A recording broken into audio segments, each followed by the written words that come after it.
Un café pour la route, le podcast proposé par Jacques Vabre à l'occasion de la Transat Jacques Vabre Normandie-Le Havre. Le podcast dans lequel je vous propose de partager un café avec celles et ceux qui ont fait et qui vont faire la course. Avec des hommes et des femmes passionnants, vous allez l'entendre.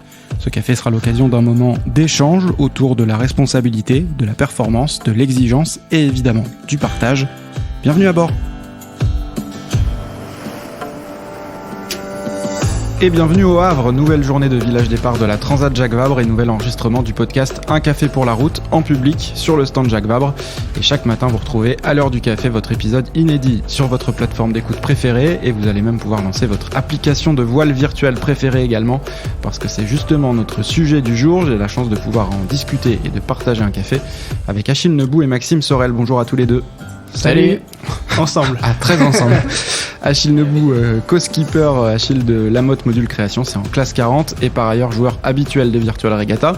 Et Maxime Sorel, skipper de l'IMOCA VNB Mombana Mayenne, qui ne participe pas à la Transat Jacques Vabre cette année, mais qu'on retrouvera justement pendant toute la course dans le stream du large, un nouveau format vidéo quotidien sur la chaîne YouTube de la Transat Jacques Vabre. Déjà justement Maxime, est-ce que... Là, te retrouver ici, tu viens d'arriver sur le village, mais te retrouver ici au Havre sur le bassin Paul Vatine début novembre, sans prendre le départ de la Transat Jacques Vabre dimanche, sans le stress de tout ça qui monte au fur et à mesure, c'est pas habituel pour toi. Tu avais participé aux 3 dernières éditions, je pense, peut-être 4 même. Ouais, c'est ça. Ça fait 7 ans en fait que j'ai réalisé la Transat de fin d'année et là ça fait un peu bizarre, mais bon, voilà, on est un bateau en construction, donc on sait pourquoi on est là. Les objectifs sont plus lointains l'année prochaine et surtout 2024, mais malgré tout, tu ne pouvais pas ne pas venir sur le village départ de la Transat Jacques Vabre. On y a ses habitudes. Ouais, c'est sûr. Et puis le Havre, j'apprécie énormément le village. On a l'impression que c'est un peu une arène enfermée dans les bassins, les docks, c'est chouette. Et puis j'ai travaillé au Havre. J'ai fait pas mal d'ouvrages en tant qu'ingénieur génie civil à l'époque.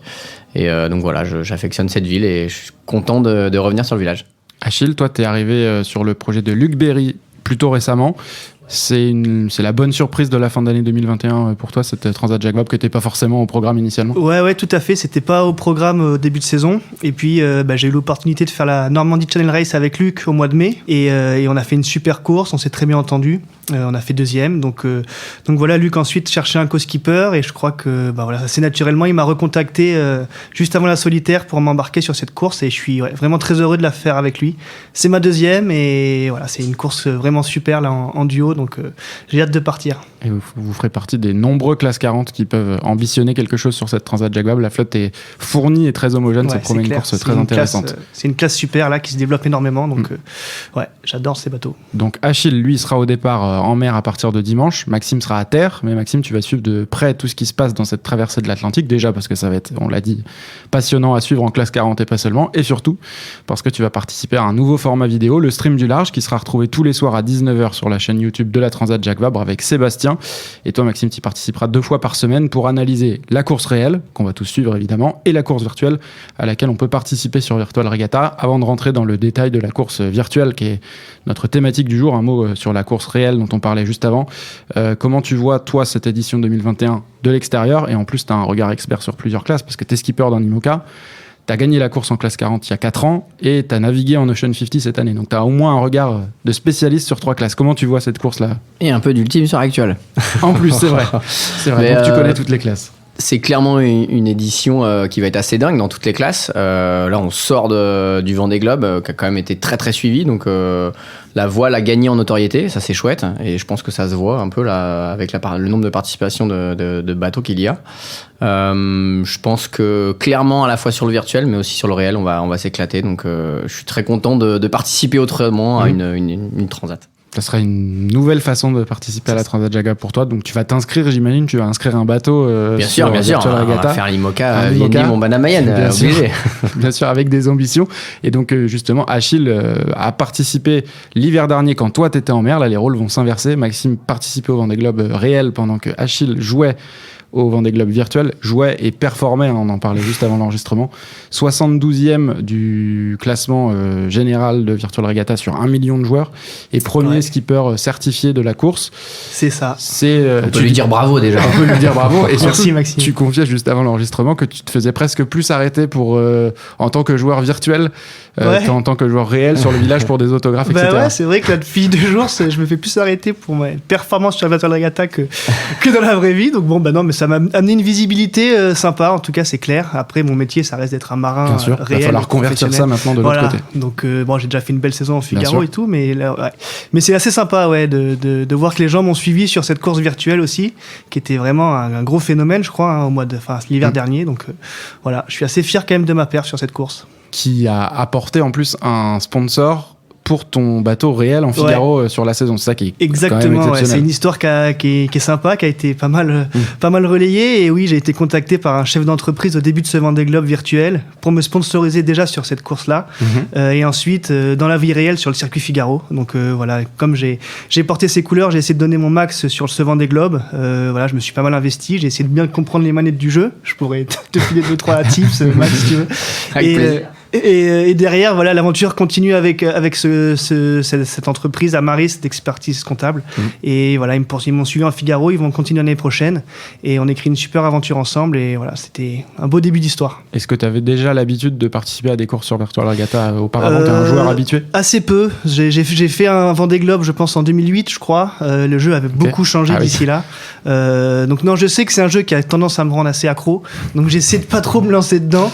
Et là, sur ce Vendée Globe, j'ai été obligé forcément de retrouver un peu mes vieilles habitudes, mais voilà, je joue pas énormément. J'ai fait la Transat en double aussi cette année parce que je la faisais pas en réel, et avec Amaris, on a créé un petit événement comme ça, mais non, je joue pas énormément. Est-ce que tu peux nous confier quand même quelques-uns de tes secrets, de tes méthodes? Est-ce que tu t'engages autant? Pas trop. Hein. Je vais avoir des concurrents quand même. Ça va t'aider. Est-ce que tu t'engages autant dans une course virtuelle que dans une course réelle? Est-ce que, je sais pas, quelqu'un de proche de toi m'a confié que tu t'étais quand même réveillé au moins une fois la nuit? Une fois, ouais, c'était au passage du Cap Horn qu'on a passé en pleine nuit. Donc il a fallu changer un peu de trajectoire. Puis il y a des cailloux un peu partout là-bas. C'est symbolique aussi. Ouais, c'était même en symbolique. virtuel, et puis surtout, c'était le choix très stratégique à ce moment-là à D'accord. faire. Donc il fallait quand même être dessus. Mais sinon, j'ai essayé de pas trop me lever la nuit quand même, parce que voilà, il faut quand même se fixer quelques règles. Il y a des changements de vent tous les 8 heures, je crois, qui étaient à 23h30 et 7h du matin. Donc c'est sûr qu'il faut être présent au changement de prévision météo, c'est important. Mais entre les deux, il y a des outils qui permettent de programmer sa trajectoire qui sont assez bien faits. Et quand tu les maîtrises, ça permet d'aller dormir. Donc voilà, j'ai plutôt utilisé cette stratégie-là que de me réveiller toutes les heures. Maxime, je crois me souvenir que sur la course qui était organisée pendant le premier confinement en 2020, t'étais aussi pas mal investi sur la course virtuelle. Peut-être y compris la nuit.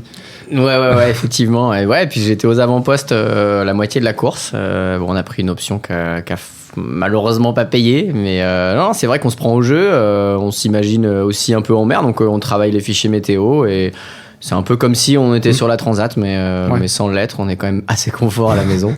C'est plaisant. Et voilà, j'ai hâte de prendre le départ de cette Jack Vabre en virtuel. Et justement, dans le détail, en tant que skipper professionnel, vous repérez des vrais points communs entre la navigation réelle et la navigation virtuelle sur le réglage des voiles, sur les routages météo. C'est la même théorie, en tout cas. Évidemment, la pratique, il y a une différence entre le canapé et les embruns, mais c'est la même... Ce qui est sûr, sur que la météo, les trajectoires, il y a quand même une théorie que tu peux appliquer. C'est un bon exercice d'ailleurs.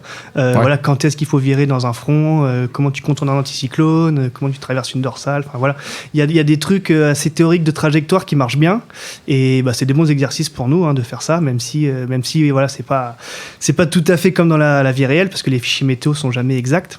Mais moi, quand même, j'ai appris pas mal de trucs sur ce Vendée Globe qui me serviront souvent pour la course plus au large, parce que moi, je suis vraiment Figaro et je viens d'Olympisme, donc j'ai moins connaissance de ces phénomènes vraiment globaux à grande échelle d'un océan. Donc moi, ça m'a quand même apporté pas mal de petits trucs. Ouais, c'était sympa. Maxime, sur la crédibilité du jeu en tant que skipper professionnel?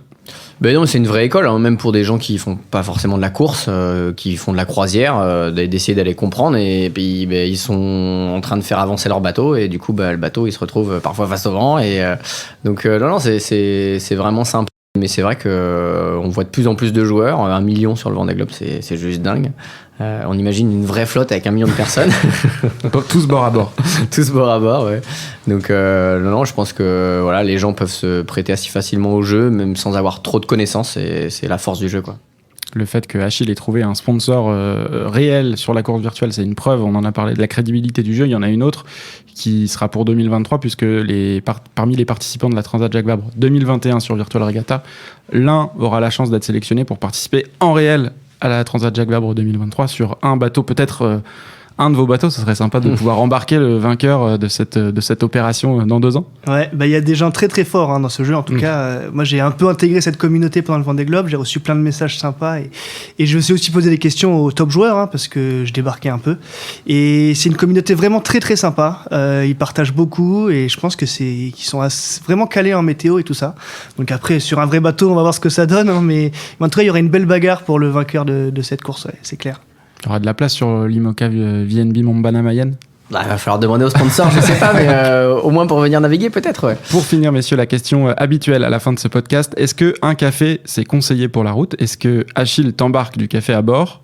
Est-ce que Maxime t'aura une tasse de café à côté de ton PC pour jouer à Virtual Regatta pendant la Transat Jacques Vabre ? Ouais, c'est vrai qu'à bord, le café, c'est quand même pas mal. Moi, j'en bois pas énormément, moins que certains. J'ai fait la Transat il y a 2 ans avec Quito, qui est un gros amateur de café. Moi, un petit peu moins, mais c'est vrai que dans des moments, quand on veut se réchauffer un peu et se donner un petit coup de boost, c'est vraiment sympa. Donc ouais, j'en embarque à bord. Peut-être moins que certains, mais on en aura, ouais.